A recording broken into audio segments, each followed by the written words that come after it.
ओम श्री विष्णुवे नमः। जय श्री राधे कृष्ण मित्रों, स्वागत है आपका अपने चैनल गुरुवाणी में। अभी तक आपने कार्तिक मास महात्म्य के 9 अध्यायों को सुना। आज के इस वीडियो में हम आपको कार्तिक मास महात्म्य के 10वें अध्याय को सुनाएंगे। तो आइए भगवान श्री लक्ष्मी नारायण जी के चरणों का ध्यान करते हुए 10वें अध्याय को सुनते हैं। राजा पृथु बोले, हे ऋषि श्रेष्ठ नारद जी, आपको प्रणाम है। कृपा अब ये बताने की कृपा कीजिए कि जब भगवान शंकर ने अपने मस्तक के तेज को क्षीर सागर में डाला तो उस समय क्या हुआ।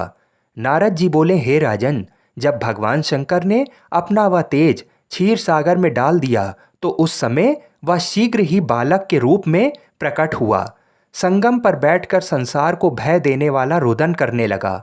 उसके रुदन से संपूर्ण जगत व्याकुल हो उठा। लोकपाल भी व्याकुल हो गए। चराचर चलायमान हो गया। शंकर सुवन के रुदन से संपूर्ण ब्रह्मांड व्याकुल हो गया। ये देखकर सभी देवता और ऋषि मुनि व्याकुल होकर ब्रह्मा जी की शरण में गए और उन्हें प्रणाम कर उनकी स्तुति करने लगे। उन सभी ने ब्रह्मा जी से कहा, हे पितामह, ये तो बहुत ही विकट परिस्थिति उत्पन्न हो गई है। हे महायोगिन, इसको नष्ट कीजिए। देवताओं के मुख से इस प्रकार सुनकर ब्रह्मा जी सत्यलोक से उतरकर उस बालक को देखने के लिए सागर तट पर आए। सागर ने ब्रह्मा जी को आता देख उन्हें प्रणाम किया और बालक को उठाकर उनकी गोद में दे दिया। आश्चर्यचकित होते हुए ब्रह्मा जी ने पूछा, हे सागर, ये बालक किसका है? शीघ्रतापूर्वक कहो।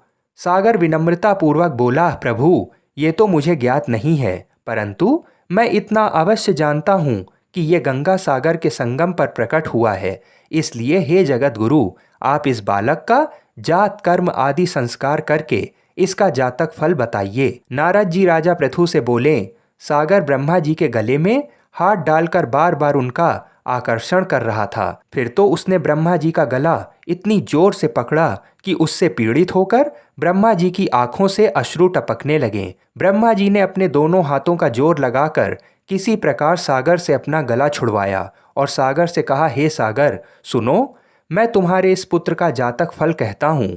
मेरे नेत्रों से जो ये जल निकला है, इस कारण इसका नाम जलंधर होगा। उत्पन्न होते ही ये तरुण अवस्था को प्राप्त हो गया है, इसलिए ये सब शास्त्रों का पारगामी, महापराक्रमी, महावीर, बलशाली, महायोद्धा और रण में विजय प्राप्त करने वाला होगा। ये बालक सभी दैत्यों का अधिपति होगा। ये किसी से भी पराजित ना होने वाला तथा भगवान विष्णु को भी जीतने वाला होगा। भगवान शंकर को छोड़कर ये सबसे अवध्य होगा। जहाँ से इसकी उत्पत्ति हुई है, ये वहीं जाएगा। इसकी पत्नी बड़ी प्रतिव्रता, सौभाग्यशालिनी, सर्वांग सुंदरी, परम मनोहर, मधुर वाणी बोलने वाली तथा शीलवान होगी। सागर से इस प्रकार कहकर ब्रह्मा जी ने शुक्राचार्य को बुलवाया और उनके हाथों से बालक का राज्य अभिषेक कराकर स्वयं अंतर्ध्यान हो गए। बालक को देखकर सागर की प्रसन्नता की सीमा न रही। वह हर्षित मन से घर आ गया। फिर सागर ने उस बालक का लालन पालन कर उसे पुष्ट किया। फिर कालनेमी नामक असुर को बुलाकर वृंदा नामक कन्या से विधि पूर्वक उसका विवाह करा दिया। उस विवाह में बहुत बड़ा उत्सव हुआ। श्री शुक्राचार्य के प्रभाव से पत्नी सहित जलंधर दैत्यों का राजा हो गया। इस प्रकार से 10वां अध्याय यहीं समाप्त हुआ। आगे की कथा को सुनने के लिए हमारे चैनल को अवश्य सब्सक्राइब करें।